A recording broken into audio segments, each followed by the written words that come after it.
La Cour suprême inflige une défaite à George Soros et à ses groupes anti-américains à l'étranger. Voici Richard Pollock avec plus d'informations. Bien que cela ait été à peine mentionné dans la presse grand public, la Cour suprême a récemment porté un grand coup au milliardaire libéral George Soros et à ses opérations à l'étranger. Le 25 juin, un tribunal a déclaré par 5 voix contre 3 que Soros ne pouvait pas utiliser les fonds fédéraux pour poursuivre ses campagnes anti-américaines. Scott Walter, président du Capital Research Center, a déclaré que la décision de la Cour suprême était en fait un coup porté à Soros et à ses opérations anti-américaines à l'étranger.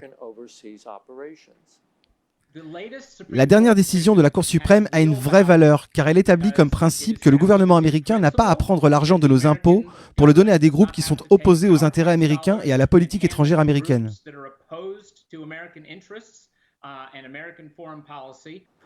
Le président Barack Obama a versé plus de 170 millions de dollars de fonds publics à divers groupes appartenant à Soros, dont East West Management et sa fondation Open Society.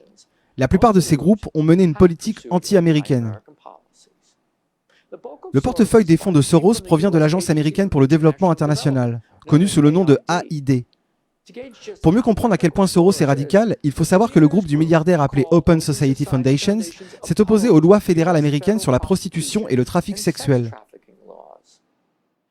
La position de Soros sur la prostitution et le trafic sexuel est particulièrement choquante au vu de l'actuel mouvement MeToo et elle est également surprenante à la lumière des poursuites fédérales engagées contre les soutiens de Jeffrey Epstein dans sa sordide affaire de trafic sexuel. Walter affirme que la position de Soros sur le trafic sexuel est très éloignée des valeurs américaines, ce qui explique pourquoi l'enquête de la Cour suprême a été largement ignorée par les médias mainstream. Oui, cela va bien au-delà des limites. C'est pourquoi le reste des médias, contrairement à vous, gardent le silence. Parce qu'ils ne veulent pas que les Américains apprennent que George Soros est prêt à se battre jusqu'à la mort pour le trafic sexuel. Walter dit que la position de Soros sur le trafic sexuel est très éloignée des valeurs américaines. C'est pourquoi l'affaire de la Cour suprême a été ignorée par les médias grand public.